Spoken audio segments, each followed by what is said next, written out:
Samuel 1 அதிகாரம் 27வது வசனத்தை ஒருவர் வாசியுங்கள். இந்த பிள்ளைக்காக விண்ணப்பம் பண்ணினேன், நான் கர்த்தரிடத்தில் கேட்ட என் விண்ணப்பத்தின்படி எனக்கு கட்டளையிட்டார்.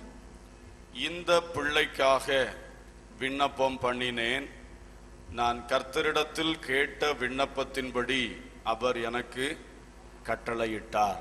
கர்த்தருக்கு ஸ்தோத்திரம். இது ஒரு பிள்ளை பிரதிஷ்டை ஆராதனை அல்ல, ஆயினும் தேவன் என்னுடைய உள்ளத்தில் தருகிற வார்த்தைகளை மட்டுமே இங்கே ஆராதனைகளிலே நான் பேசுகின்றேன். இன்றைக்கு தேவன் இதே வார்த்தையை திரும்ப திரும்ப நினைப்பூட்டி சில நாட்களுக்கு முன்னே கொடுத்தபடியினாலே இதை உங்களுக்கு சொல்லும்படியாக விரும்புகின்றேன். இந்த பிள்ளைக்காக விண்ணப்பம் பண்ணினேன். அன்னாள் சொன்ன ஒரு அழகான வார்த்தை இது. தேவனுடைய ஆலயத்தில் வைத்து தேவனுடைய ஊழியக்காரனிடத்தில் சொன்ன ஒரு வார்த்தை. இந்த பிள்ளைக்காக விண்ணப்பம் பண்ணினேன். கர்த்தருக்கு ஸ்தோத்திரம். இந்த வார்த்தை மிக ஒரு அர்த்தமும் ஆசீர்வாதமும் நிறைந்த ஒரு வார்த்தையாக காணப்படுகின்றது. இந்த பிள்ளைக்காக விண்ணப்பம் பண்ணினேன். அன்னாள் ஆலயத்தில் வந்து அழுது ஜெபித்த பொழுது பொதுவான பார்வையில் நமக்கு ஒன்று தோன்றும். அவள் நிந்தை தாங்காமல், வேதனை தாங்காமல், எப்படியாயிலும் இந்த பிள்ளை இல்லை என்ற நிந்தையிலிருந்து விடுதலையாக வேண்டும் என்று ஜெபித்தாள் என்றுதான் நாம் பொதுவாக கவனத்தில் கொள்வோம். ஆனால் அவள் சொல்லுகிறாள், நான் ஜெபித்தது இந்த பிள்ளைக்காக நான் ஜெபித்தேன் என்று சொல்லுகிறாள்.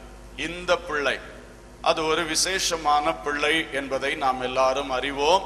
சாமுவேல் என்னும் பிள்ளையாண்டான் பல காரியங்களில் மிக விசேஷித்தவன்.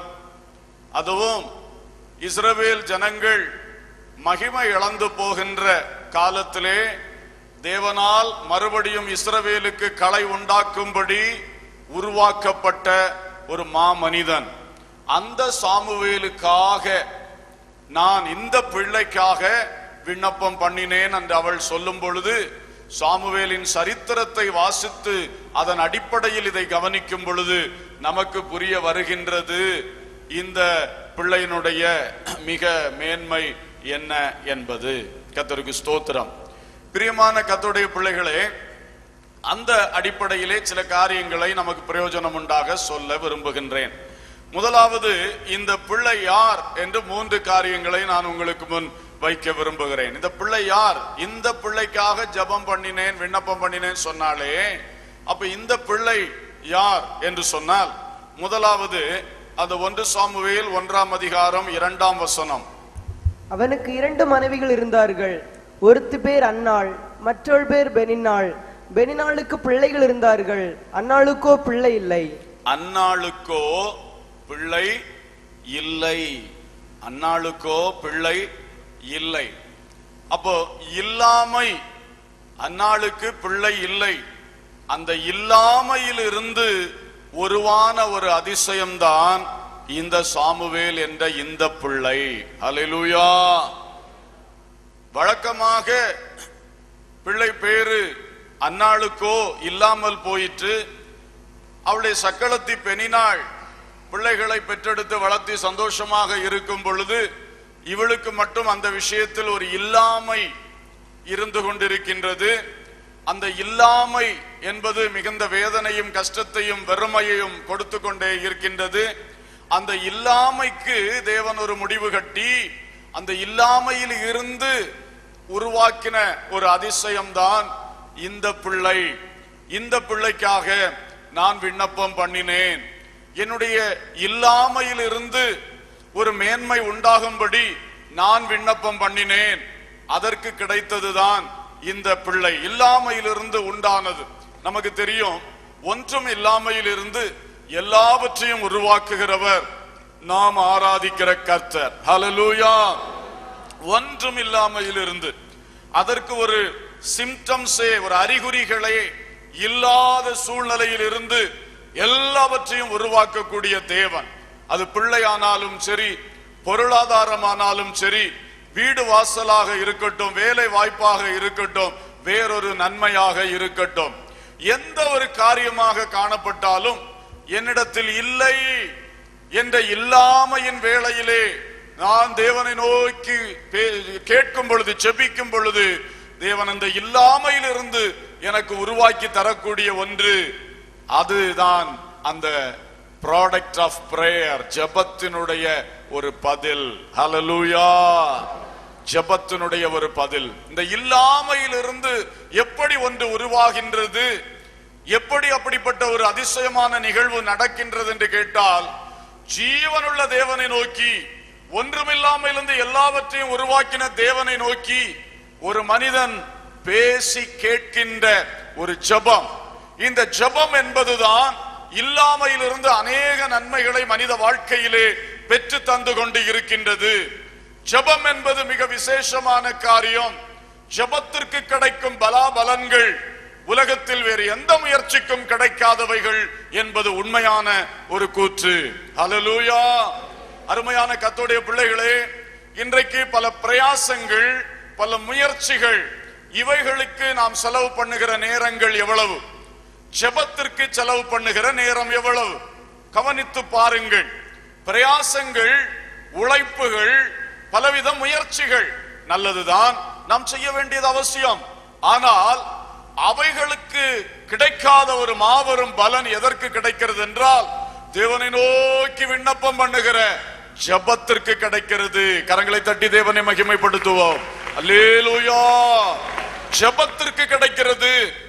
ஜெபிக்க தவறிவிட்டு முயற்சியிலும் பிரயாசத்திலும் உழைப்பிலும் ஈடுபட்டால் இந்த மேன்மையை நாம் அடைந்து கொள்ள முடியாது.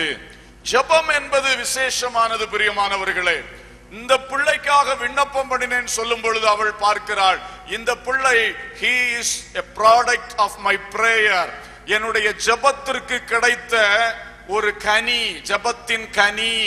அதனாலதான் சில பிள்ளைகளுக்கு ஜெபக்கனின்னு பெயர் போட்டுருவார்கள், ஜெபக்கனின்னு சொல்லி. நம்ம ஊழியத்தில் கூட ஒரு ஜெபக்கனி அம்மா இருந்தார்கள். இப்பொழுது கர்த்தரோடு இளைப்பாறுதலுக்குள்ளே போய்விட்டார்கள். அவர்கள் உண்மையிலே ஜெபக்கனியாகத்தான் இருந்தார்கள். கர்த்தருக்கு ஸ்தோத்திரம். பாருங்கள், ஜெபம், ஜெபத்தின் கனி. நமது வாழ்க்கை ஜெபத்தின் கனிகளால் நிறைந்திருக்க வேண்டும்.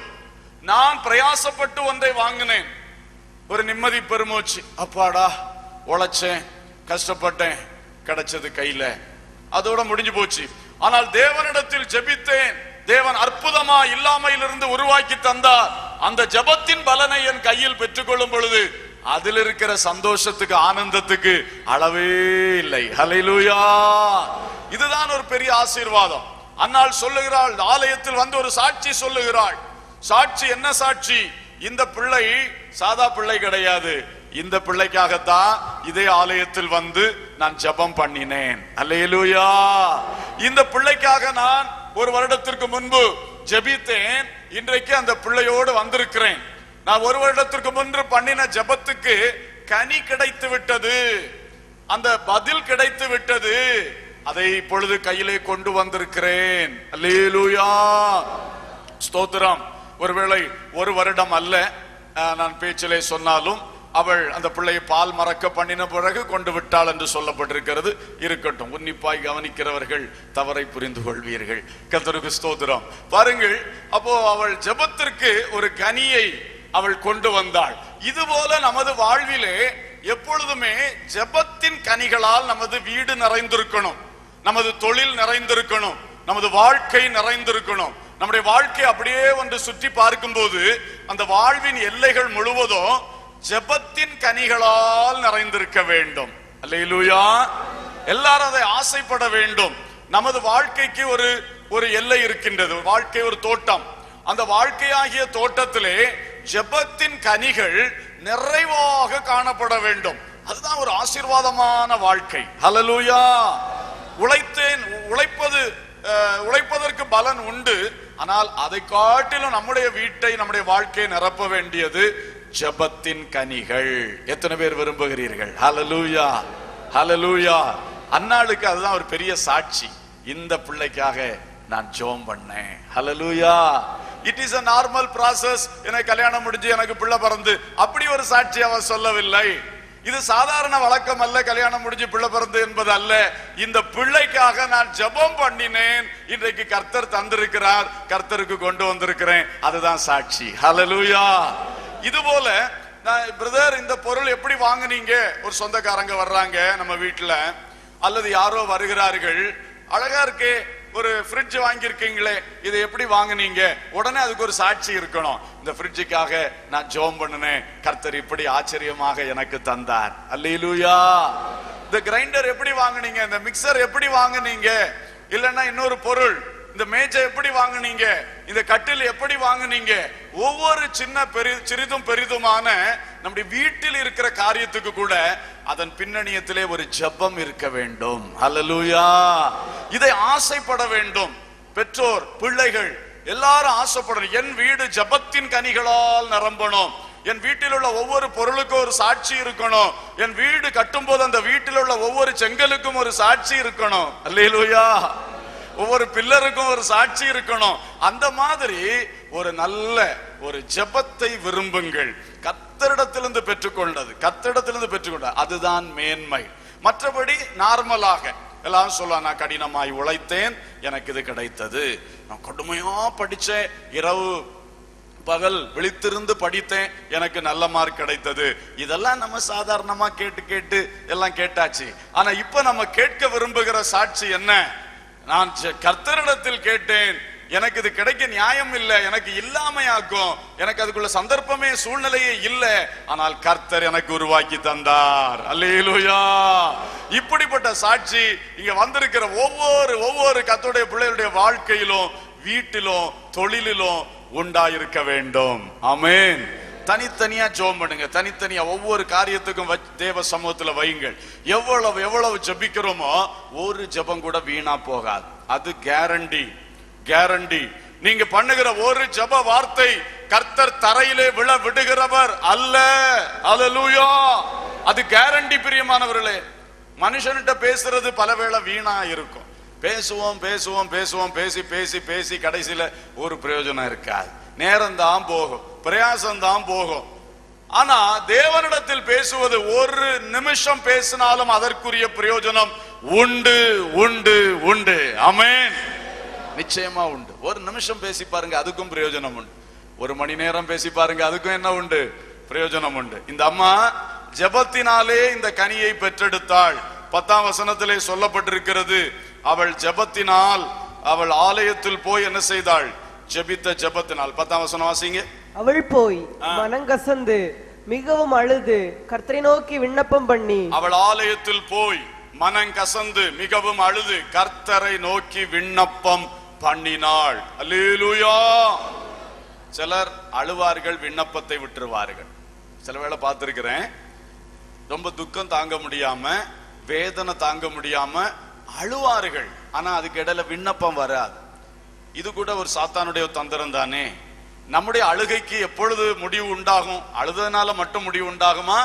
அந்த அழுகைக்குள்ளேயே ஆண்டவரோடு பேசணும், காரியத்தை எடுத்து சொல்லணும். விண்ணப்பம் என்பது ரொம்ப முக்கியம். உலகத்திலே எந்த ஒரு காரியத்தை நாம் பெற்றுக்கொள்ள ஒரு விண்ணப்பம் கொடுக்கணும். ஸ்கூல்ல அட்மிஷன் வேணுமா, உடனே ஒரு ஃபார்மை தூக்கி கொடுக்கறாங்க, விண்ணப்ப படிவம், விண்ணப்பத்தை கொடுங்க. வேலை வாய்ப்பு வேண்டுமா, விண்ணப்ப படிவம், விண்ணப்பத்தை நிரப்பி கொடுங்க. எந்த காரியத்துக்கும் விண்ணப்பம். அரசாங்கத்திலிருந்து ஒரு காரியம் நடக்கணுமா, விண்ணப்பம் கொடுங்க. நீங்க அப்ளிகேஷன் தராம நாங்க எப்படி செய்ய முடியும் என்று சொல்வார்கள். எதற்கும் ஒரு விண்ணப்பம். அதுபோல கர்த்தரிடத்திலும் எதை பெற்றுக்கொள்ள வேண்டுமானாலும் என்னது போக வேண்டும் சொல்லுங்க? விண்ணப்பம். நாம் விண்ணப்பம் பண்ணாமல் எப்படி? சிலருக்கு ஒரு பழக்கம் என்னன்னா, விண்ணப்பத்தை கொடுக்காம ரெக்கமெண்டேஷனுக்கு போயிடுவார்கள், அப்ளிகேஷன் கொடுக்காம எங்க போயிடுவார்கள்?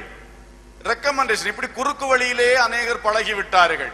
உதாரணமாக, நமக்கு ஒரு காரியம் நடக்க வேண்டும் என்று வைத்துக் கொள்ளுங்கள். ஒரு மாவட்ட நிர்வாகத்திலிருந்து ஒரு நன்மை வேண்டும். அப்போ முதல்ல என்ன செய்வார்கள்? அந்த குறிப்பிட்ட அதிகாரிக்கு ஒரு விண்ணப்பம் கொடுப்பார்கள், இந்த காரியம் வேண்டும். அவங்க கண்டுகிடாமலே வச்சிருந்தா என்ன பண்ணுவாங்க? யார்கிட்டயா சொல்லி கொஞ்சம் ரெக்கமெண்ட் பண்ணி அதை சீக்கிரமா செய்து கொடுங்க ஐயா என்று ரெக்கமெண்டேஷனுக்கு போவாங்க. இது விண்ணப்பத்தையே கொடுக்காம ரெக்கமெண்டேஷனுக்கு போனா அந்த ஆள் போய் அங்க ரெக்கமெண்ட் பண்ணுவாரு, ஐயா இன்னாருக்கு இது ஒண்ணு செஞ்சு கொடுங்க. சரி செஞ்சு கொடுத்துறேன் விண்ணப்பம் இன்னும் என் டேபிள்ல வரல, வந்தோடனே செஞ்சு கொடுத்துறேன்னு சொல்லுவார். விண்ணப்பம் டேபிள்ல வந்தா தானே செஞ்சு கொடுப்பாரு, நம்ம வச்சா தானே விண்ணப்பம் டேபிள்ல போகும்.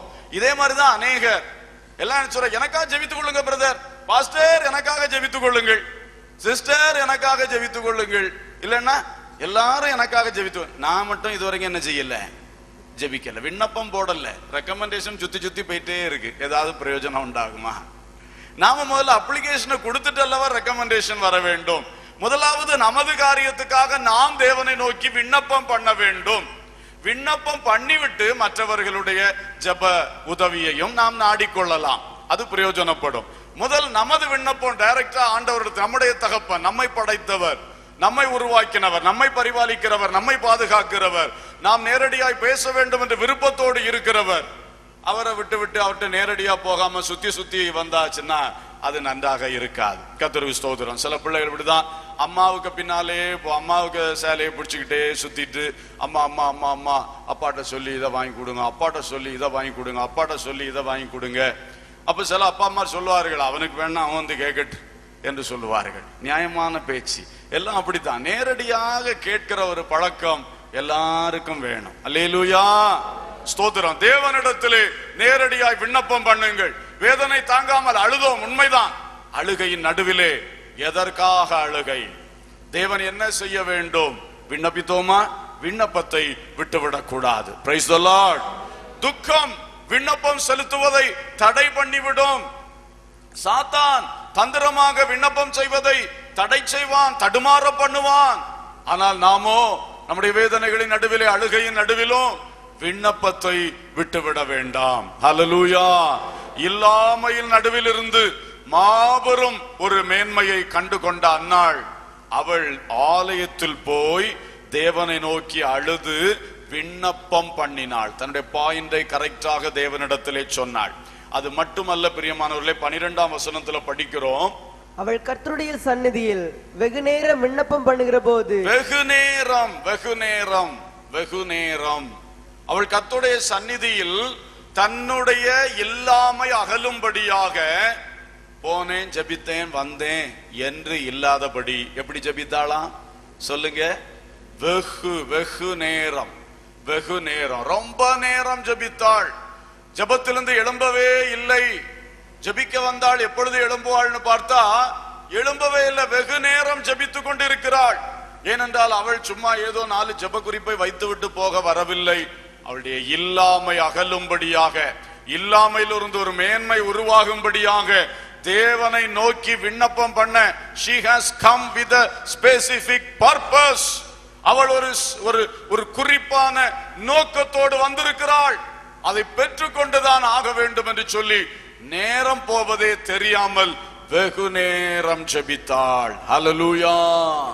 ஒரு அதிகாரியிடத்தில் போகிறீர்கள், ஒரு காரியம் உங்களுக்கு ஆக வேண்டும் என்று விரும்புகிறீர்கள். அவர் இல்லாவிட்டாலும் அங்கே காத்திருப்பீர்கள். அவர் அநேகரை பார்த்து கொண்டிருந்தாலும் அங்கே காத்திருப்பீர்கள். ஏன் வெகு நேரம் காத்திருக்கிறீர்கள்? ஒரு காரியத்தோடு வந்திருக்கிறீர்கள், அதை பெற்றுக்கொண்டு போக வேண்டும் என்று ஒரு உறுதியோடு இருக்கிறீர்கள். இல்ல அப்புறம் பார்த்துக்கலாம், போயிட்டு வாரேன், போயிடுவார்கள், சொல்லிட்டு போயிடுவார்கள். அங்க ஒரு லெட்டரை கொடுத்துட்டு போயிடுவார்கள். அது வித்தியாசம் இருக்கிறது. ஒரு லெட்டரை கொடுத்துட்டு போறதுக்கும் இருந்து எப்படியா அந்த காரியத்தை நடத்தணும் என்கிறதுக்கும் பெரிய வித்தியாசம் இருக்கிறது. ஆகவே இவள் தன்னை மறந்தாள், தன்னுடைய நேரத்தை மறந்தாள். தேவனுடைய ஆலயத்திலே உட்கார்ந்து தன்னுடைய இல்லாமை அகலணும், இல்லாமையிலிருந்து ஒரு மேன்மை உருவாக வேண்டும் என்று சொல்லி தேவனை நோக்கி வெகு நேரம் விண்ணப்பம் பண்ணினாள். ஹல்லேலூயா. அன்பானவர்களே, இன்றைக்கு ஜெபத்தின் கனிகளால் நம்முடைய வீடுகள் நிரம்ப வேண்டும் என்றால் நம்முடைய வீடுகளிலே வெகு நேரம் ஜெபத்திற்கு ஒதுக்கப்பட வேண்டும். ஆமென். கரங்களை உயர்த்தி சொல்லுங்க ஹல்லேலூயா. ஜெபத்திற்கு அதிக நேரம் ஒதுக்கப்பட வேண்டும். இன்று நம்முடைய வீட்டினுடைய செயல்பாடு எப்படி இருக்கின்றது? நம்முடைய வீட்டிலே என்னென்ன நடக்கிறது? உட்கார்ந்து ஆலோசித்து பார்த்திருக்கிறீர்களா? காலை எழுந்த உடனே எங்கள் வீட்டில் என்ன நடக்கிறது, அப்புறம் என்ன நடக்கிறது, மத்தியானம் என்ன நடக்குது, சாயங்காலம் என்ன நடக்கிறது, இரவு என்ன நடக்கிறது, நம்முடைய வீட்டில் ஒரு நாள் உள்ள ஆக்டிவிட்டிஸ் என்ன, என் வீட்டின் செயல்பாடுகள் என்ன, என் தொழிலே செயல்பாடுகள் என்ன, என்னுடைய டே டு டே லைஃப் அன்றாட வாழ்க்கையிலே டெய்லி என்னுடைய செயல்பாடு என்ன? கொஞ்சம் உட்கார்ந்து சிந்திச்சு பாருங்க. சிந்திச்சு பார்க்கும் பொழுது நம்முடைய அன்றாட வாழ்க்கையில் இந்த தேவனோடு பேசுகிறது, தேவனோடு உறவு வைக்கிற ஜெபம் என்பது எவ்வளவு நேரத்தை பிடித்திருக்கிறது? ஆமென். நம்முடைய குடும்பத்தில், நம்முடைய வீட்டில் ஜெபம் எவ்வளவு நேரத்தை பிடித்திருக்கிறது? வெகு நேரம் ஜெபித்த அன்னாள் அவருடைய இல்லாமை நடுவிலிருந்து மேன்மையை பெற்றுக் கொண்டாள். ஹல்லேலூயா. கடமைக்காய் ஜெபிக்கிறவர்கள் இதை அடைந்து கொள்ள முடியாது. இதோ கொஞ்ச நேரம் ஜெபிச்சுட்டேன், இனி கர்த்தர் பார்த்து கொள்வார் சொல்லிட்டு நமக்கு வேற காரியங்களை முக்கியப்படுத்தி நம்ம வாழ்ந்து கொண்டிருந்தால் இந்த மாதிரி ஒரு மேன்மையை நம்ம கண்டுகொள்ள முடியாது. நம்முடைய இல்லாமை அகல வேண்டும் என்றால் கர்த்தருடைய பாதத்திலே உட்கார கற்றுக்கொள்ள வேண்டும். அது நேரம் போகிறதே தெரியாமல் அமர்ந்திருக்க கற்றுக்கொள்ள வேண்டும். அல்லேலூயா. சகோதரங்களே, சகோதரிகளே, காரியத்தை முக்கியப்படுத்துங்கள். கர்த்தரோடு பேசுகிற குடும்பங்கள் இல்லாமையிலிருந்து பெரிய பெரிய மேன்மைகளை கட்டாயமாக பெற்றுக் கொள்வீர்கள். ஆமென். இதுல மாற்றமே இல்லை. அன்னாள் தன் வீட்டில் வந்த ஒரு நன்மை சாட்சியாய் சொன்னாள். ஊழியக்காரட்ட ஆலயத்துல வந்து சொன்னாள், இந்த பிள்ளைக்காக ஜெபம் பண்ண கிடைத்தது. வெகு நேரம் ஜெபம் பண்ணாள், வெகு நேரம் ஜெபம் பண்ணாள். இன்று நீங்கள் ஒவ்வொருவரும் ஒவ்வொரு காரியத்துக்கு எவ்வளவு நேரம் ஜெபம் பண்றீங்க? உங்களுடைய இல்லாமைகளில் இருந்து அற்புதம் நடக்கும். இந்த தேவனால் எல்லாம் செய்ய முடியும். செங்கடலுக்குள்ளே வழியை திறந்த தேவன் இந்த தேவன். அல்லேலூயா. யார் நினைத்தார்கள் வழி என்பது இல்லாமையாகத்தான் இருந்தது, ஆனால் அதற்குள்ளே இல்லாமைக்குள்ளே ஒரு வழியை கர்த்தர் வைத்திருந்தார். அதுதான் தேவனுடைய அற்புதம். அல்லேலூயா. அவள் தேவனை நோக்கி கூப்பிட்ட பொழுது கர்த்தர் மோசேயை பார்த்து சொன்னார், நீ உன் கோலை சமுத்திரத்தின் மேல் நீட்டு. நோக்கி பார்த்த பொழுது, நோக்கி கூப்பிட்ட பொழுது, எல்லா சூழ்நிலையும் அப்படித்தான். தண்ணீர் இல்லை, தண்ணீர் இல்லை, என்ன செய்வது? எங்க போய் எடுத்துக்கொண்டு வருவது? முயற்சி பண்ணினா வனாந்தரத்தில் தண்ணீரே கிடைக்காது. இல்லாமை. தேவனை நோக்கி கூப்பிட்ட பொழுது கற்பாறையிலிருந்து தண்ணீர் புறப்படும்படி செய்தார். அல்லேலூயா. எத்தனை எத்தனை அற்புதங்கள் இந்த அற்புத வேத புஸ்தகம் நமக்கு சொல்லுகின்றது. இதை தினமும் கையில் ஏந்தி கொண்டு தினமும் வாசிக்கிற நாம் ஏன் இந்த இல்லாமைகளில் இருந்து மேன்மைகளை உருவாக்குற தேவனுடைய சன்னிதானத்திலே கொஞ்சம் நேரத்தை செலவு பண்ணி விண்ணப்பம் பண்ணி நம்முடைய இல்லாமைகள் அகல மட்டுமல்ல, இல்லாமையிலிருந்து மேன்மைகள் உருவாக நாம் காரணமாய் மாற வேண்டும். ஹல்லேலூயா. வீட்டுல எல்லாம் ஒரு கொள்ளை ஆசை உண்டாகும். என் வீடு ஜெபத்தினால கட்டப்படும், என் வாழ்க்கை ஜெபத்தினால கட்டப்படும், என் பிள்ளைங்க ஜெபத்தினால வளரணும், என் பிள்ளைங்க எல்லா காரியம் ஜெபத்தினால நடக்கணும், ஜெபத்தினால நடக்கணும். ஆண்டவரே, என் பிள்ளைகளுக்கு ஒரே வியாதி, எப்ப பார்த்தாலும் வியாதி பிடிச்சுக்கிடுது, நமக்கு ஒரு ஊக்கம் வரணும். ஆண்டவரே, ஜெபத்தினால என் பிள்ளை சுகம் பெறணும், என் பிள்ளை சுகமா வாழணும், ஜெபத்தினால ஒரு அற்புதம் நடக்கணும், எங்களுக்கு நல்ல ஒரு ஆரோக்கியம் வரணும். ஜெபத்தினால ஜெபத்தினால ஜெபத்திலே அதை எதிர்பாருங்கள். கர்த்தர் அற்புதங்களை செய்ய வல்லவர். ஹல்லேலூயா. உள் சரீரங்களில் அநேக வியாதிகள் இருக்கின்றது, பலவீனங்கள் இருக்கின்றது. இந்த வியாதி நீ இப்படித்தானே இருக்கும் என்று நாம் அதுக்கு நல்ல ரூம் போட்டு கட்டில் போட்டு கொடுத்துட்டோம். நம்ம இடத்துல, நம்ம மனசுல இடம் கொடுத்துட்டோம். இந்த வியாதி வந்தாச்சு, இனி காலமெல்லாம் நான் இந்த வியாதியஸ்தன் தான் என்று சொல்லி நாமே அதற்கு நல்ல ரூம் ஒதுக்கி கொடுத்து படுக்க போட்டு கொடுத்து இங்க உட்காந்துக்கப்பான்னு சொல்லி, சுகர் இங்க உட்காந்துக்க, பிரஷர் இங்க உட்காந்துக்க, கொலஸ்ட்ரால் இங்க உட்காந்துக்க, ஏன்னா நீங்க எல்லாம் வந்தா போக மாட்டேன்னு நான் என்ன செஞ்சிருக்கிறேன், கேள்விப்பட்டிருக்கேன். அப்படிப்பட்ட ஆட்கள் உள்ள வந்துட்டிய இருங்க அப்படி சொல்லி நாமளே உட்கார வச்சுட்டா அப்புறம் அது என்னைக்காவது வெளியே போகுமா? கர்த்தருக்கு ஸ்தோத்திரம். ஒருவேளை சொல்லும் பொழுது மெடிக்கல் சயின்ஸ் படிச்சவங்களுக்கெல்லாம் புத்தீனமான பேச்சு போலதான் தெரியும். ஆனா இந்த பைபிளை நீங்க நல்லா படிச்சு பாருங்க. நிறைய காரியங்கள் கர்த்தர் செய்திருக்கிற அற்புதம் எல்லாம் பார்த்தா இது நடக்குமா, இது அறிவுபடி நடக்குமா, அப்படித்தான் தோன்றி இருக்கு. ஆனால் நடந்திருக்கிறது. அல்லேலூயா. ஏனென்றால் கர்த்தர் அற்புதங்களை செய்கிறவர். that is called a miracle. அற்புதம்னா அதுதான். சாதாரணமா நடக்கிறதுக்கு பேர் அற்புதம் கிடையாது. இல்ல, சாதாரணமான கதிக்கு மாறி நடக்கிறதுக்கு பேர் தானே அற்புதம் சொல்றது. அதை செய்ய வல்லவர் ஆண்டவராய் இயேசு கிறிஸ்து மட்டுமே. ஹல்லேலூயா. எனவே ஒவ்வொரு காரியத்துக்கும் பணமே இல்ல, என் சம்பளத்தை கூட்டி கழிச்சு பார்த்தாலும், மேல இருந்து கீழே கூட்டி பார்த்தாலும், கீழே இருந்து மேல கூட்டி பார்த்தாலும் எனக்கு இவ்வளவுதான், இதுக்கு மேல எனக்கு இது வீடு கட்ட முடியுமா, எனக்கு ஒரு வாகனம் வாங்க முடியுமா, எனக்கு இந்த மாதிரி ஒரு சொத்து சொந்தமான ஒரு இடம் வாங்க முடியுமா, இல்லைன்னா என் பிள்ளைய இந்த மாதிரி படிக்க வைக்க முடியுமா, நான் எவ்வளவு கணக்கு கூட்டி பார்த்தாலும் முடியாது. இல்லாமை. ஆனால் அந்த இல்லாமை நடுவிலே பெற்றோரே வெகு நேரம் ஜெபிக்க முடியும் என்றால் அற்புதத்தை, இல்லாமை நடுவில் மேன்மையை பெற்றுக்கொள்ள முடியும். கரங்களை தட்டி தேவனை மகிமைப்படுத்துங்கள். ஹல்லேலூயா, ஹல்லேலூயா.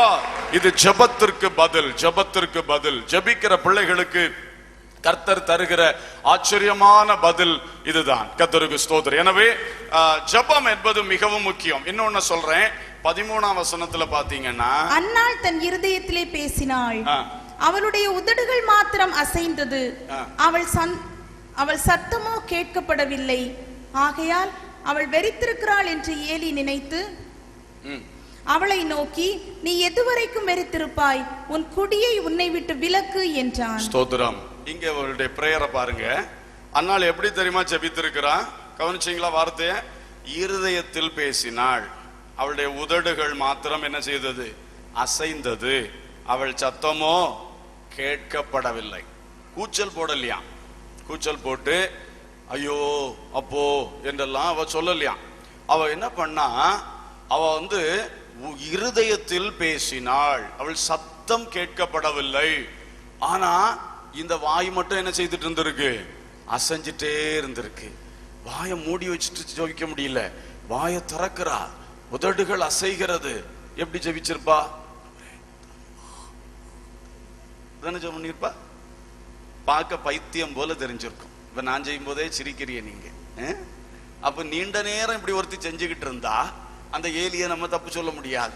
அவர் என்னதான் நினைச்சிட்டாரு? இது ஏதோ குழப்பம் பற்றி போச்சு அப்படிதான் நினைச்சிருப்பாரு.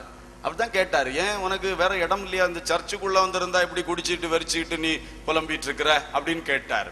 பாருங்கள், அவ்வளவு தூரம் அவளுடைய அந்த ஸ்பெஷல் போசர் ஒரு வித்தியாசமான ஒரு நிலையில உட்கார்ந்து ஜெபித்திருக்கிறா பாருங்க. அவளுக்கு ஒருவேளை அவளுடைய மனவேதனை எல்லாம் வெளியே சொன்னா யாரும் கேட்டுருவாங்க. ஆலயம் என்பது பொது இடம், 4 பேர் வந்து போகக்கூடிய இடம், யார் யாரோ ஜெபிக்க வருவாங்க. இவ அங்கிருந்து வாயை திறந்து, ஆண்டவரு பெண்ணினாள் என்ன இப்படி பண்ணா, அவ அப்படி பேசுனா இப்படி பேசுனா, எனக்கு வேதனை தாங்கலன்னு சொல்லிக்கிட்டு இருந்தா பெண்ணினாலே பக்கத்துல வந்து கேட்டு நிப்பா. பிறகு பெரிய பிரச்சனை உருவாயிடும். அதனாலே அவள் வேதனையை வெளியே சொல்ல வழி இல்லை. ஆனாலும் வாயை மூடிட்டு ஜெபிக்க முடியல, முட்டி முட்டி வருது. அவ்வளவு வேதனை, அவ்வளவு வேதனை, இருதயம் வெடிச்சிரும் போல இருக்கிறது. வாயை திறந்து கொஞ்சம் அதை வென்ட் பண்ணணும், அதை வெளியே விட்டாகணும். ஆனா சத்தமும் போட வழி இல்லை. அப்படிப்பட்ட ஒரு பயங்கரமான ஒரு ஜெபத்தை அவள் நீண்ட நேரம், வெகு நேரம் செய்தாள். அந்த ஜெபத்திற்கு இல்லாமையின் நடுவிலே மேன்மை உருவாயிற்று. ஹல்லேலூயா. இதுதான் ஜெபத்திற்கு ஒரு விசேஷமான பதில். இன்றைக்கு அப்படிப்பட்ட ஒரு ஜெபம் நீங்கள் செய்ய கற்றுக்கொள்ளுங்கள். உங்கள் வாழ்க்கையிலே எது உங்களுக்கு கிடைக்காம நீண்ட காலமா ஒரு இல்லாமையிலே போய்கொண்டு இருக்கிறதோ அதை பட்டியல் போடுங்கள், அதை எடுத்து கர்த்தருடைய சமூகத்தில் வையுங்கள். இந்த தேவனால் கூடாத காரியம் ஒன்றுமே இல்லை. ஹல்லேலூயா. இந்த தேவனால் கூடாத காரியம் ஒன்றுமே இல்லை. அதை நாம் புரிந்து கொள்வோம். கர்த்தரால ஏதாவது முடியாது இருக்கா? அவனே என்னால முடியாதப்பா, விட்டுறப்பா, தொந்தரவு பண்ணாதப்பா, இப்படி எதுலையா சொல்லுவாரா? அவரால கூடாத காரியம் ஒன்றுமே இல்லை. ஹல்லேலூயா. எனவே நாம் ஜெபிக்கணும், நாம் ஜெபிக்கணும். அந்த ஜெபத்திற்கு பலன் நமக்கு நிச்சயமாக கர்த்தர் தருவார். கர்த்தர் இல்லாமைகள் இருந்து மேன்மையானவைகளை உருவாக்குற தேவன். நம்முடைய ஜெபத்துக்கு பதில் உண்டு. நம்முடைய வீடு, நம்முடைய வாழ்க்கை ஜெபத்தின் பலன்களால் நிரப்பப்பட்டிருக்க வேண்டும். ஹல்லேலூயா. இரண்டாவது ஒரு காரியத்தை பார்க்கலாம். 1ஆம் அதிகாரம் 5ஆம் வசனம். அன்னாளை சிநேகித்தபடியினால் அவளுக்கு இரட்டிப்பான பங்கு கொடுப்பான். கர்த்தரோ அவள் கற்பத்தை அடைத்திருந்தாள். கர்த்தரோ அவள் கற்பத்தை அடைத்திருந்தார். அடுத்த வசனத்தின் முதல் பகுதி, கர்த்தர் அவள் கற்பத்தை அடைத்தபடியினால். கர்த்தர் அவள் கற்பத்தை அடைத்தபடியினால் 2 முறை சொல்லப்பட்டிருக்கிறது. அன்னாளுக்கோ பிள்ளை இல்லை என்று சொல்லப்பட்டது.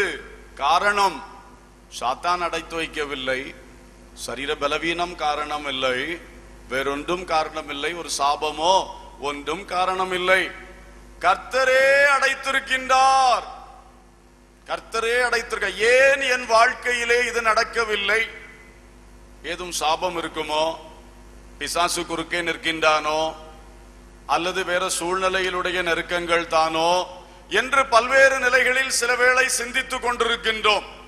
இங்கே அன்னாளுக்கு இந்த நன்மை இல்லாமல் இருக்கும் பொழுது வசனம் சொல்லுகிறது, இது சாத்தானுடைய கிரியையும் அல்ல, இது பலவீனத்தின் காரியமும் அல்ல, இது வேற எந்த சாபமும் அல்ல. இது கர்த்தரே அடைத்திருக்கிறார். கர்த்தரே அடைத்திருக்கிறார். இங்கே நீங்கள் சிந்தித்து பாருங்கள்.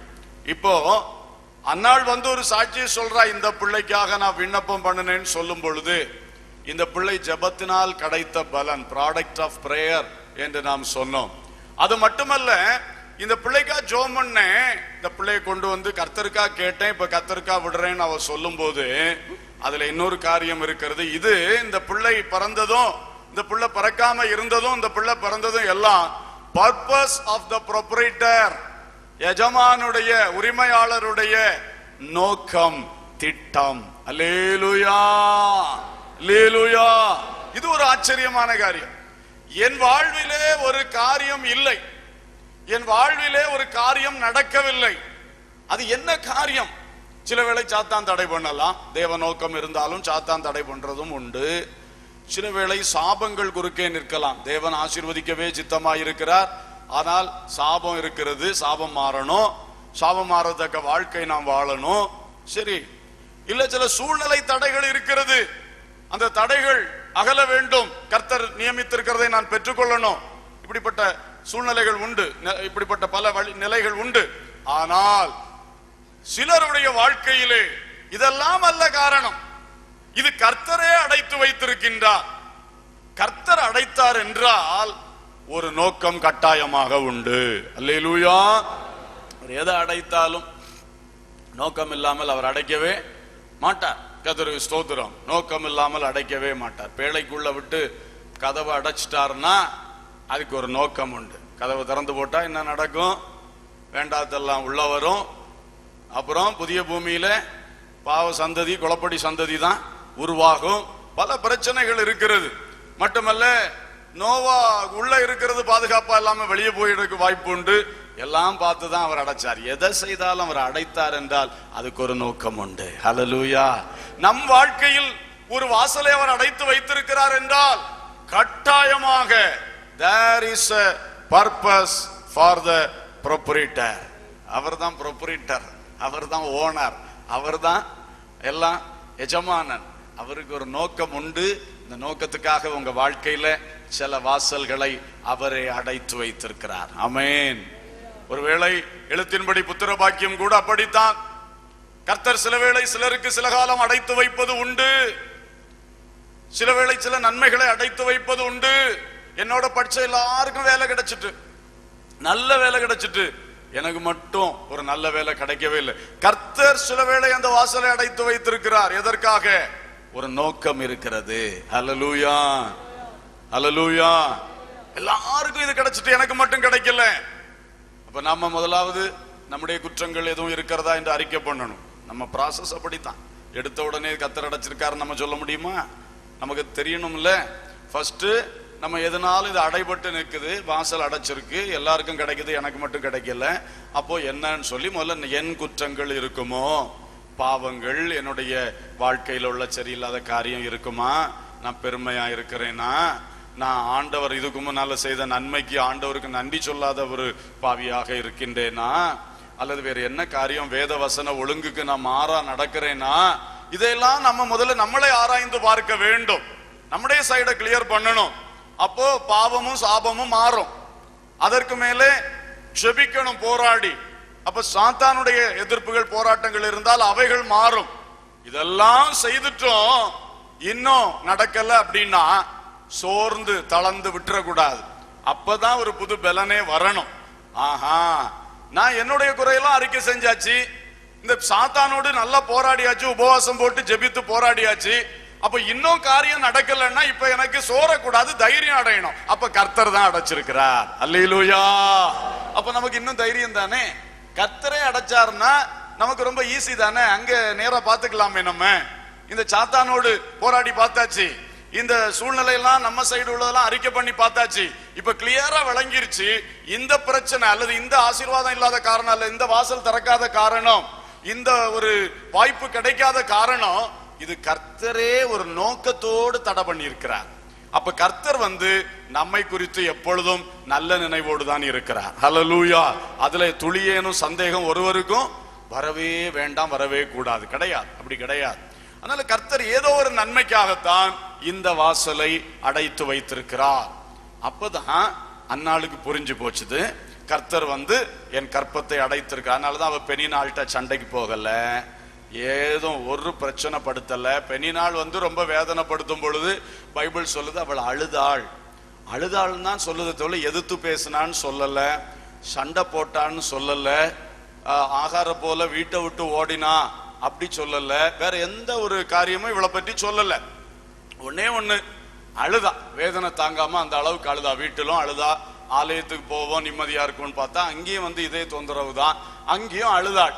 அப்படி அழுதாளை தவிர அவள் எதிர்க்கவோ சண்டை போடவோ ஒண்ணுக்கு போகல. நேர கர்த்தருடைய சமூகத்தை தான் நாடினாள். அவள் என்னுடைய இந்த இல்லாமைக்கு காரணம் கர்த்தர் அதை தடை செய்திருக்கிறார், அடைத்திருக்கிறார். அதனால நான் இப்ப ராகேல் யாக்கோபிட்ட சண்டை போட்டான், நீர் எனக்கு பிள்ளை கூடும் இல்லாவிட்டால் சாகிறேன். அதனால அப்படி கூட சண்டை போடல, சண்டைக்கு போகல. எங்கேயுமே புருஷன்ட்ட சண்டைக்கு போகல, நிந்தித்த அவமானம் அவன் பரிகாசம் பண்ணின அவள்கிட்ட சண்டைக்கு போகல, யார்ட்டையும் சண்டைக்கு போகல. நேர தேவனிடத்துல தான் வருக, தேவனிடத்துல அழணும், தேவனிடத்துல சொல்லணும். இந்த மாதிரி அவள் தேவனிடத்திலேயே அதிலும் ஒரு விசேஷம் என்னவென்று சொன்னால் 11ஆம் வசனம் வாசிங்க.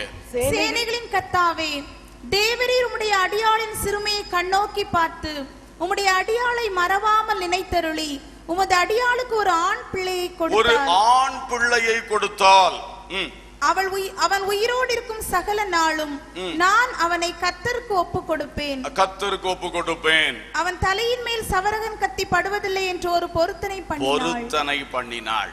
இப்ப பாருங்க, அன்னாளுக்கு நல்லா புரிஞ்சு போச்சு, இந்த ஒரு ஆசீர்வாத குறைவு அல்லது ஒரு இல்லாமை இதுக்கு காரணம் கர்த்தர்.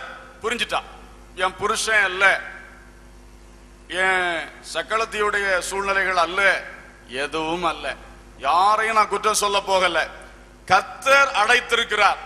அப்ப இதை கர்த்தர் திறக்கணும். அவள் அந்த ஒரு சிந்தையோடு தான் ஒரு நல்ல பொருத்தனையை வைக்கிறாள். அவ கேட்கிறா, கர்த்தாவே நீர் என்னுடைய விண்ணப்பத்தை கேட்டு ஒரு ஆண் பிள்ளையை எனக்கு தர. அதான் அன்னைக்கு சொன்ன, இந்த பிள்ளைக்காக விண்ணப்பம் பண்ணினேன். அல்லேலூயா, அல்லேலூயா. கைகளை உயர்த்தி சொல்லலாமே, பிரைஸ் தி லார்ட். இந்த பிள்ளைக்காக விண்ணப்பம் பண்ணேன்.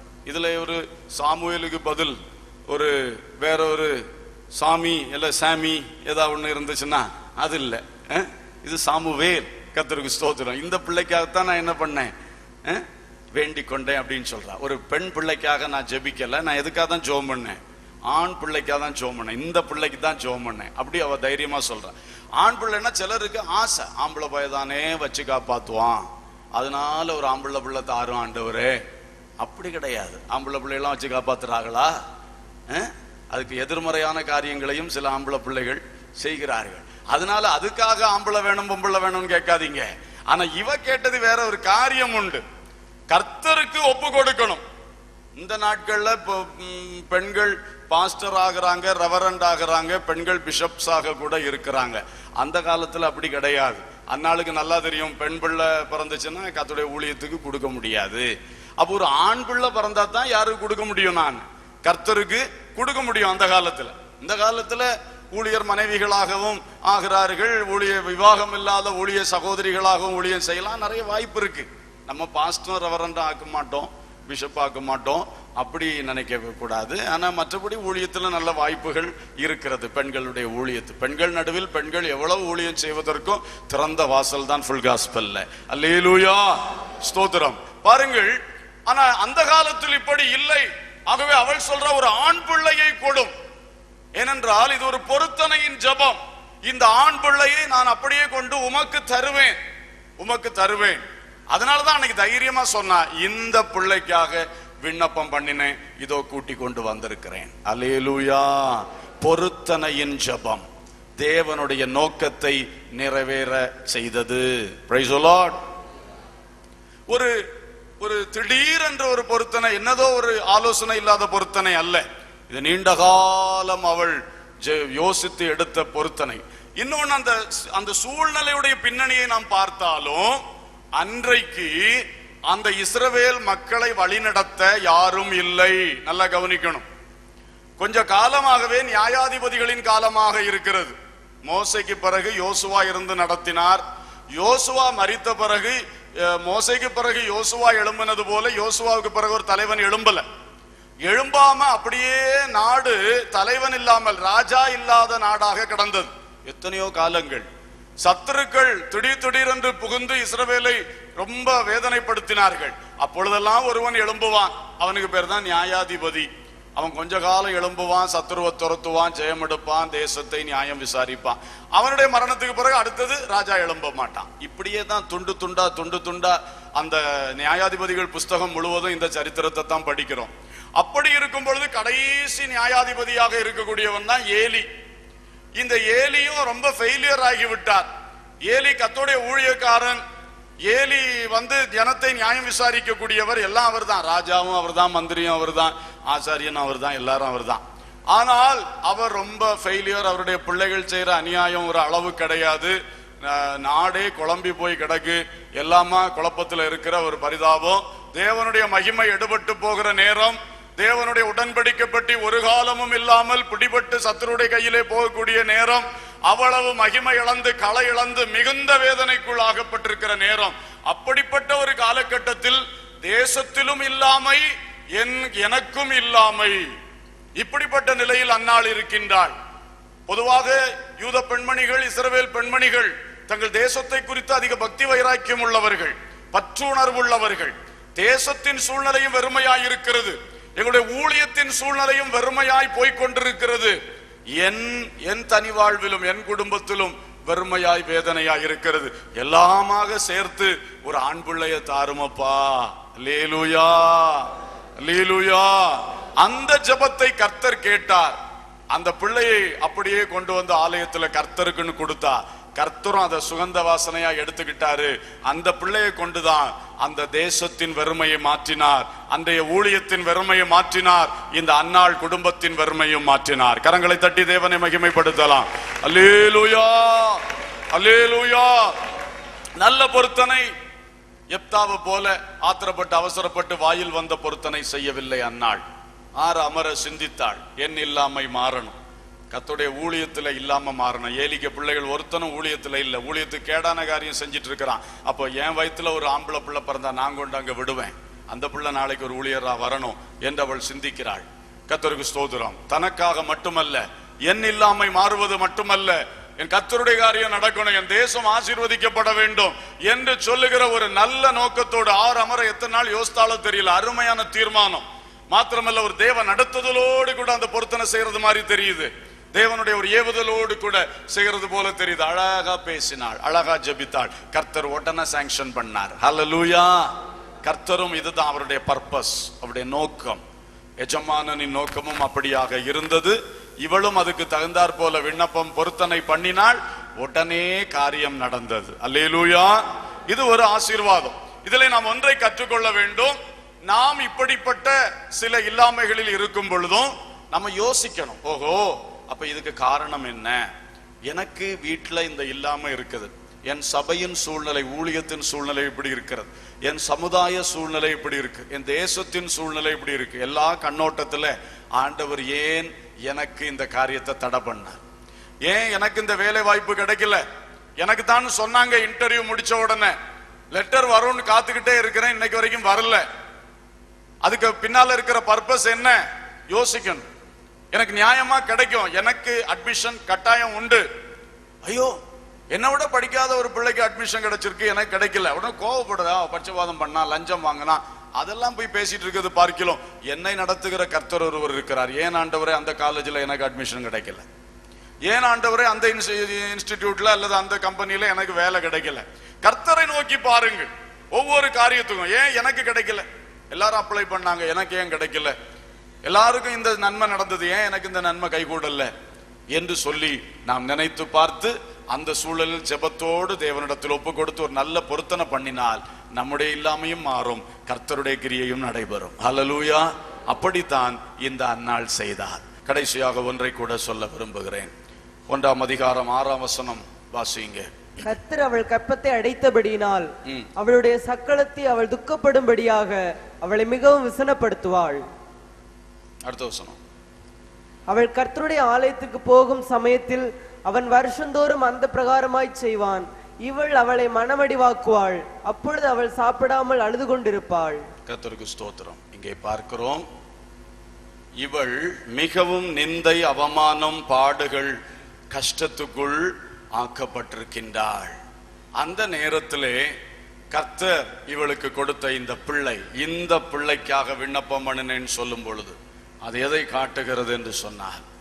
என் நிந்தைக்கு தேவன் ஒரு பரிசு தந்திருக்கிறார். ஹல்லேலூயா. என் பாடுகளுக்கு தேவன் ஒரு பரிசு தந்திருக்கிறார். இந்த சாமுவேல் என்னும் பிள்ளை, இது என்ன தெரியுமா? கர்த்தர் எனக்கு தந்த a price for my pain. என்னுடைய வேதனைக்கு கர்த்தர் தந்த ஒரு பரிசு. ஹல்லேலூயா, ஸ்தோத்திரம். பிரைஸ் ஆஃப் பெயின், வேதனையின் பரிசு, வேதனைக்கு கிடைத்த பரிசு, பாடுகளுக்கு கிடைத்த பரிசு. என்ன அழகான ஒரு பரிசு. கர்த்தருக்கு ஸ்தோத்திரம். இன்றைக்கு அன்னாள் சில காலம் பாடு சகிக்க வேண்டியது இருந்தது. நிந்தனை, அவமானங்கள், துக்கங்கள் சொல்ற. மனக்லேசம் உள்ள ஸ்திரீன்னு தன்னை பற்றி சொல்ற. மனக்லேசம், துக்கத்தினுடைய ரொம்ப ஒரு கூடுதலான ஒரு சூழ்நிலை, அதெல்லாம் அவள் அனுபவித்து பல பாடுகள். இந்த பாடுகள் எல்லாம் பட்டது எதற்காகன்னா இப்படி ஒரு சாமுவேலை பெற்றெடுப்பதற்காக. அல்லேலூயா. இப்ப தைரியமா சபையில வந்து சாட்சி சொல்றா, இந்த பிள்ளைக்காகத்தான் நான் விண்ணப்பம் செய்தேன். இந்த பிள்ளை என்னுடைய பாடுகளின் பரிசு, என்னுடைய பாடுகளின் பரிசு. கர்த்தருக்கு ஸ்தோத்திரம். பல வேளை நாமும் பல பாடுகளுக்குள் இருக்கின்றோம். இந்த பாடுகளுக்கெல்லாம் ஒரு பரிசு உண்டு, அதை நீங்க மறந்து விடவே கூடாது. எந்த பாடுகள் நாம் தப்பு செய்யாமல் நாம் அனுபவிக்கின்றோமோ அது அத்தனைக்கும் நல்ல பரிசு கர்த்தர் வைத்திருக்கிறார். ஆமென். பாடுபட்ட ஒருவரையும் அவர் விருதா விடுகிற தேவனே அல்ல. அதை புரிந்து கொள்ளுங்கள். இவளுக்கு கிடைத்த பரிசு பாருங்க.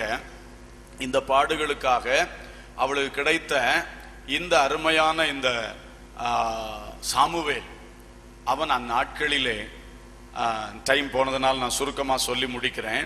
1 சாமுவேல் 4ஆம் அதிகாரம் 1ஆம் வசனத்தில் சொல்லப்பட்டிருக்கிறது, சாமுவேலின் வார்த்தை இஸ்ரவேலருக்கெல்லாம் வந்தது.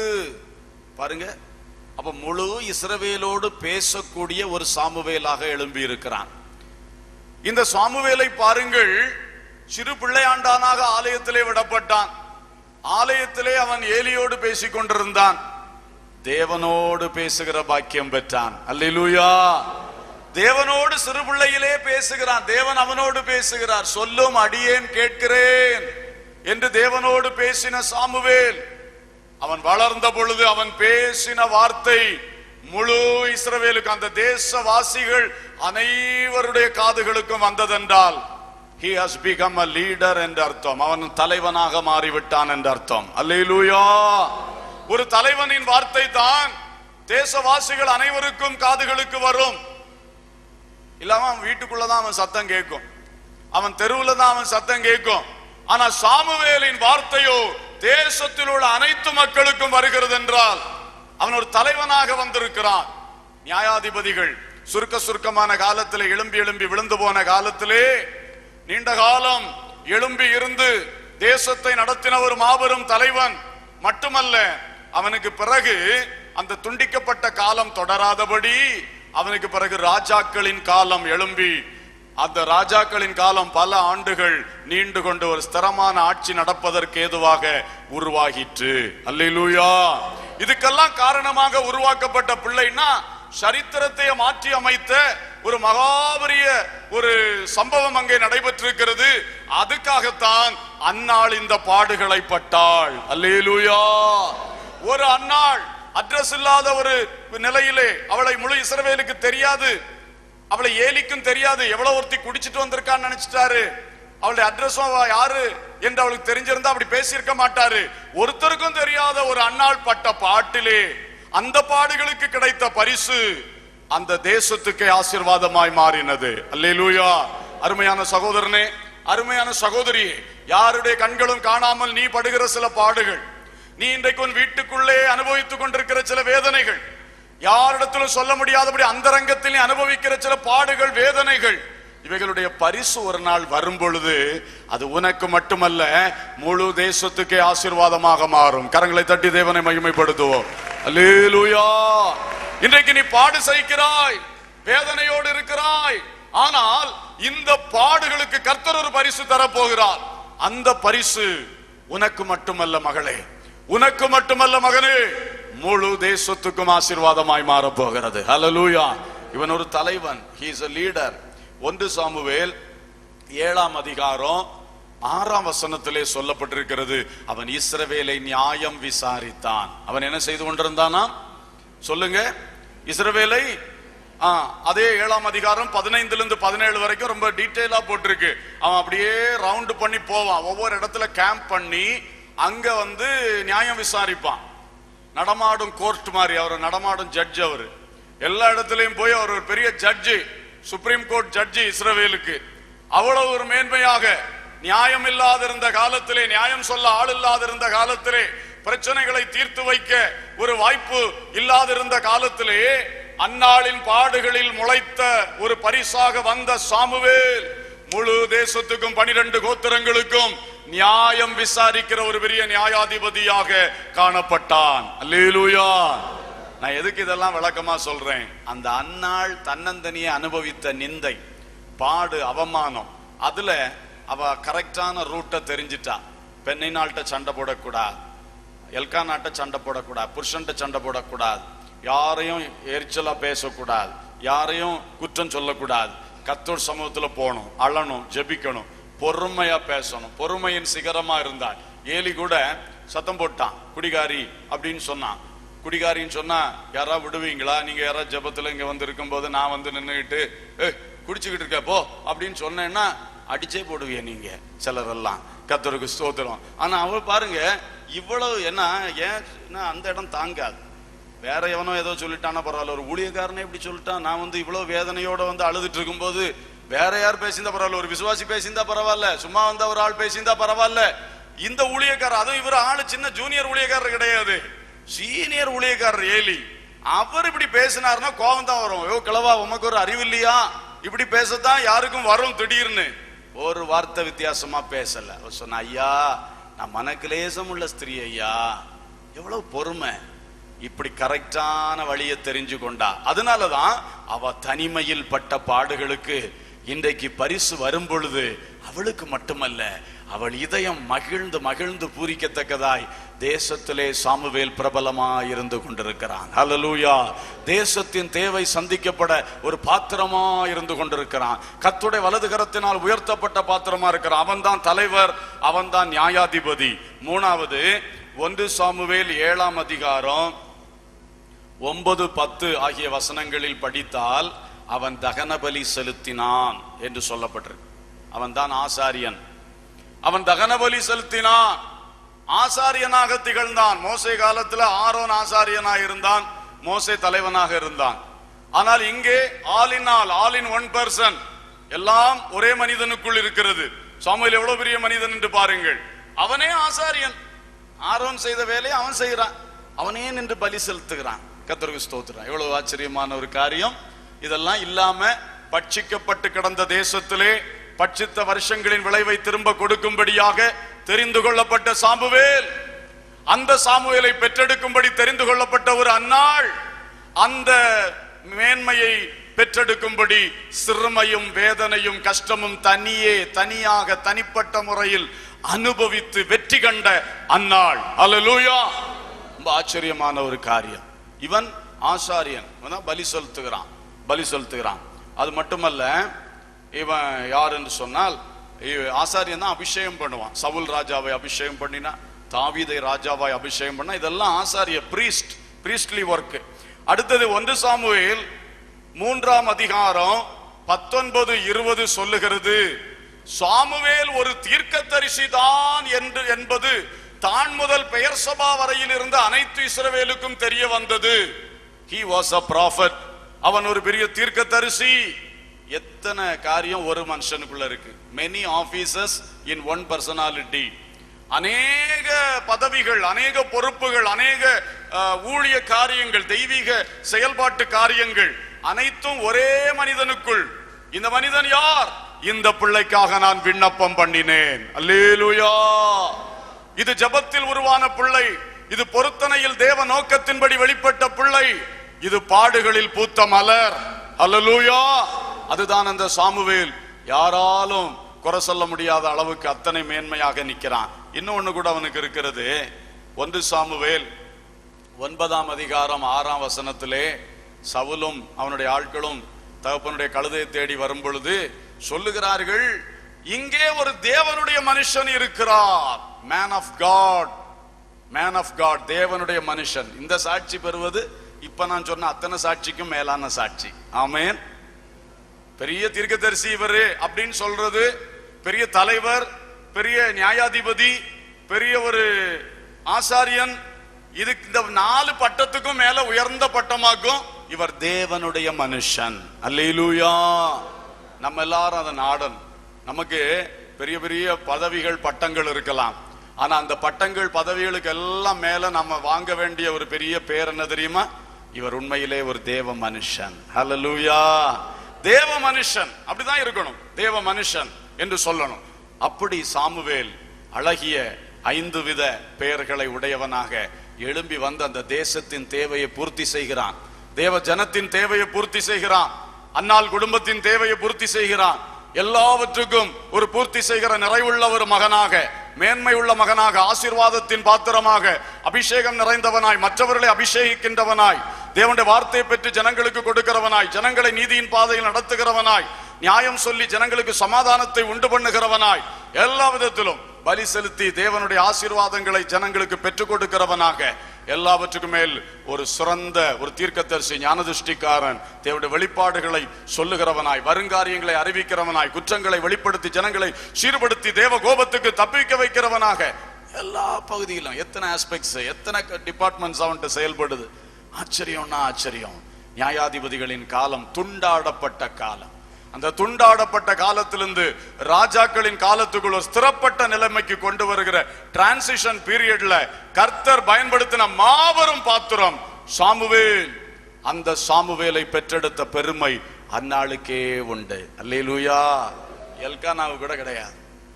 எல்கானா கூட அந்த பெரிய விசேஷம் இல்லை. அந்நாள் தனியே அந்த பாடை அனுபவித்து, தனியே அந்த பாடுகளை சுமந்து, பாடுகளுக்கு பரிசை பெற்றுக்கொண்டாள். இன்று எல்லாரும் முழங்கால் படியிட்டு ஒரு நிமிடம் கர்த்தரை நோக்கி பார்ப்போம். ஜெபத்தின் பலன், ஜெபத்தின் பலன். கர்த்தருக்கு ஸ்தோத்திரம். அதன் தேவ நோக்கம் நிறைவேறுகின்ற அனுபவம். 3வது, நம்முடைய பாடுகளுக்கு கர்த்தர் தருகின்ற பலன், பரிசு. இவைகளால் நமது வாழ்க்கை நிறைந்திருக்கட்டும், நிறைந்திருக்கட்டும். எல்லாரும் கண்களை மூடி கர்த்தரை நோக்கி பார்ப்போம். எத்தனையோ பாடுகள் நடுவிலே கடந்து வருகின்றீர்கள். தன்னந்தனியாய் வெளியே சொல்ல முடியாத வேதனையுள்ள பாடுகளை அனுபவித்துக் கொண்டிருக்கின்றீர்கள். இந்த பாடுகள் நடுவிலே பிரியமான கர்த்தருடைய பிள்ளைகளே, இந்த வேளையிலே தேவ சமூகத்திலே ஒவ்வொருவரும் ஜெபியுங்கள். உங்கள் பாடுகளை கர்த்தருடைய சமூகத்தில் வைத்து, ஆண்டவரே இந்த பாடுகளுக்கு ஒரு பலன் நீர் தருவீர் என்று சொல்லி தேவனை நோக்கி பாருங்கள். அன்புள்ள பிதாவே, நல்ல தகப்பனே, ஒரு அன்னாளுடைய வயிற்றிலிருந்து, அவளுடைய இல்லாமையில் இருந்து, ஆண்டவரே அவளுடைய பொருத்தனையில் இருந்து, ஜெபத்தில் இருந்து, ஆமென், அவளுடைய நிந்தை, பாடு, கஷ்டம், துன்பம், வேதனையில் இருந்து உருவான அந்த அழகான சாமுவேல், இந்த பிள்ளைக்காக நான் விண்ணப்பம் பண்ணினேன் என்று நல்ல ஒரு சாட்சி அவள் பகர்ந்தாள்.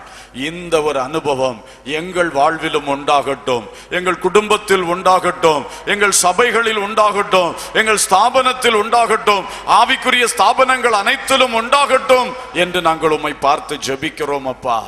இப்படிப்பட்ட மேன்மை உள்ள பாத்திரங்கள் இன்றைக்கு சபைக்கு தேவை, தேசத்துக்கு தேவை, தேசங்களுக்கு தேவை ஆண்டவரே. அப்படிப்பட்ட நல்ல தலைவர்கள், நல்ல நியாயாதிபதிகள், நல்ல தேவ ஊழியக்காரர்கள், நல்ல ஆசாரியர்களான ஊழியக்காரர்கள், நல்ல தீர்க்கதரிசிகள், தேவ மனுஷர்கள் தேசத்தில் எழும்பும்படி ஜெபிக்கிறோம் கர்த்தாவே. எங்கள் ஜெபத்தை கேளும். அந்நாள்களைப் போல அநேகரை உருவாக்கி பயன்படுத்தும் வல்லமையுள்ள கரத்தில் தருகிறோம். இந்த கன்வென்ஷன் மூலமாக இப்படிப்பட்ட சாமுவேல்கள் பிறக்கும்படி ஜெபிக்கின்றோம். கர்த்தர் பெரிய காரியங்களை செய்வீராக அப்பா. உமது வல்லமையுள்ள கரத்தில் சகலத்தையும் ஒப்புக் கொடுக்கிறோம். மேன்மையாய் நடத்தும். இயேசுவின் நாமத்தில் கேட்கிறோம் ஜீவனுள்ள பிதாவே, ஆமென். ஆமென்.